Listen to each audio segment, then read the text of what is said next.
मार्ड अपने प्लेन में एक दिलचस्प सामान फिट कर रहे हैं, सॉल्ट कार्ट्रिज। उन्हें उम्मीद है कि इससे बारिश होगी।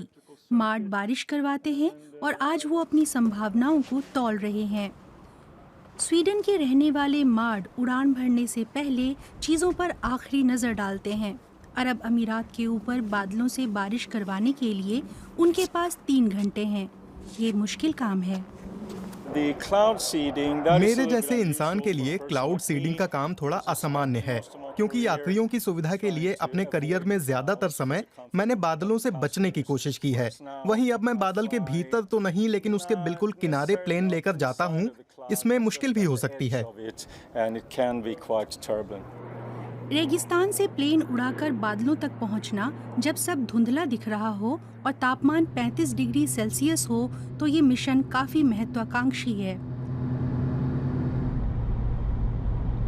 अमीरात में पानी की बहुत कमी है, लेकिन दुबई जैसे आलीशान शहरों में इसकी खपत बहुत ज्यादा है।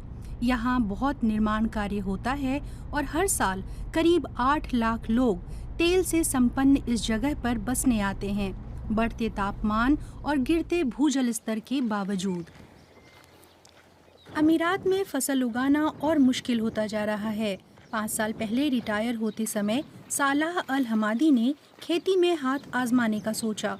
63 साल के अल हमादी दुबई के बाहरी इलाके में अपने छोटे से खेत में अंजीर, अनार, मक्का और खजूर उगाते हैं। वो 300 मीटर गहरे कुएं से पानी निकालते हैं। हर साल पानी का स्तर घटता जा रहा है। अल हमादी अपने फलों में एक दिन में ज़्यादा से ज़्यादा 3 घंटे पानी लगा सकते हैं। वो कहते हैं कि बहुत से फल गर्मी में झुलस जाते हैं और बेचने लायक नहीं बचते।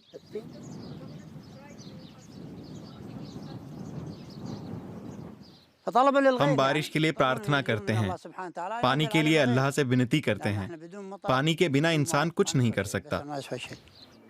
अबू धाबी के राष्ट्रीय मौसम विज्ञान केंद्र में वैज्ञानिक समस्या का जमीनी समाधान खोजने पर काम कर रहे हैं। अहमद अल कमाली मौसम से जुड़े ताज़ा आंकड़े टीम के आगे रखते हैं और अनुमान लगाते हैं कि कौन सा बादल कब और कहां पहुंचेगा। ऐसा नहीं कि अमीरात के ऊपर बादल न मंडराते हों, लेकिन ज्यादातर बादल बारिश नहीं लाते।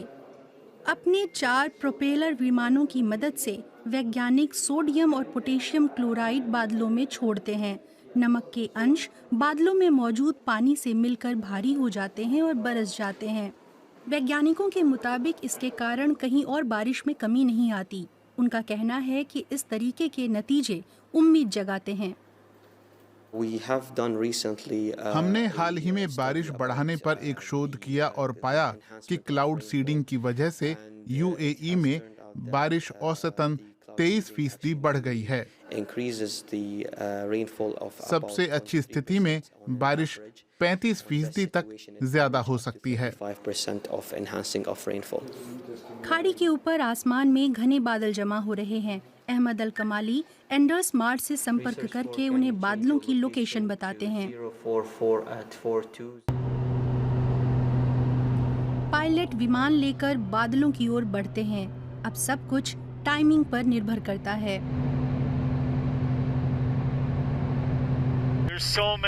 एक ही समय पर कई चीजें करनी होती हैं। आपको प्लेन उड़ाना है, बादलों के इर्द गिर्द विमान चलाना है, ताकि आप सही समय पर सही जगह मौजूद हों।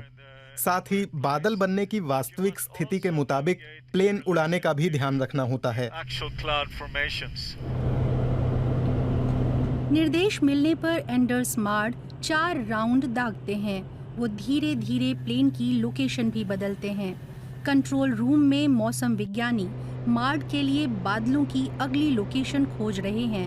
3 घंटे में वो करीब 20 क्लाउड सीडिंग कर चुके हैं। अक्सर इसके नतीजे तुरंत दिख जाते हैं। बारिश होने पर पूरी टीम खुश होती है। मुझे यकीन है कि ये तकनीक कारगर है। मैं ये नहीं कहता कि भविष्य में इससे बेहतर कोई तरीका खोजा नहीं जा सकता, लेकिन फिलहाल तो हम जो कर रहे हैं उस पर मुझे पूरा यकीन है। रेगिस्तान में बारिश वरदान समझी जाती है। सलाह अल हमादी को बचपन से ही मौसम से जुड़ी चीज़ों में दिलचस्पी रही है। जब भी मुमकिन होता है वो बारिश के वीडियो बनाते हैं। वो धार्मिक हैं, लेकिन उन्हें इस बात से कोई दिक्कत नहीं कि अल्लाह की जगह इंसान बारिश करा रहे हैं। कुरान में विज्ञान की मनाही नहीं है, बल्कि ये जरूरी है कि लोग ऐसी चीजें खोजें जिनसे इंसानों का फायदा हो। पहले लोग बादलों पर ज्यादा ध्यान नहीं देते थे, लेकिन अब ये हमारी जरूरत बन गया है। हमें ज्यादा पानी हासिल करने के तरीके खोजने होंगे। आलोचकों के मुताबिक ये क्लाउड सीडिंग प्रोग्राम अवैज्ञानिक है और इसकी सफलता प्रमाणित नहीं है। राष्ट्रीय मौसम विज्ञान केंद्र के प्रमुख इन आलोचनाओं को खारिज करते हैं। उनका ये भी कहना है कि समुद्र के पानी का खारापन मिटाने की प्रक्रिया इसके मुकाबले कहीं ज्यादा महंगी है। ये प्रोग्राम सफल है और हम बहुत सारे लोगों को इसे अपनाने के लिए प्रोत्साहित करते हैं। हम वर्ल्ड मीट्रोलॉजिकल ऑर्गेनाइजेशन के संपर्क में हैं। इस प्रोग्राम से जुड़े ब्यौरे उन्हें दिए जाएंगे। कई और देश भी हमसे संपर्क कर रहे हैं, उन्हें भी इसका फायदा मिलेगा। एंडर्स मार्ड विमान से बाहर आते हैं। वो थक गए हैं लेकिन खुश हैं। उन्होंने 40 कार्टेज दागे और 4 बादलों की सीडिंग में कामयाबी मिली। आज मैंने बारिश कराई। हाँ, मैं गर्व से ऐसा कह सकता हूँ। एंडर्स मार्ड की उड़ानें शायद जलवायु परिवर्तन को ना रोक पाएं और ना ही पानी की कमी दूर कर पाएं, लेकिन वो थोड़ी ज्यादा बारिश तो करा ही सकते हैं जिसकी सबको जरूरत है।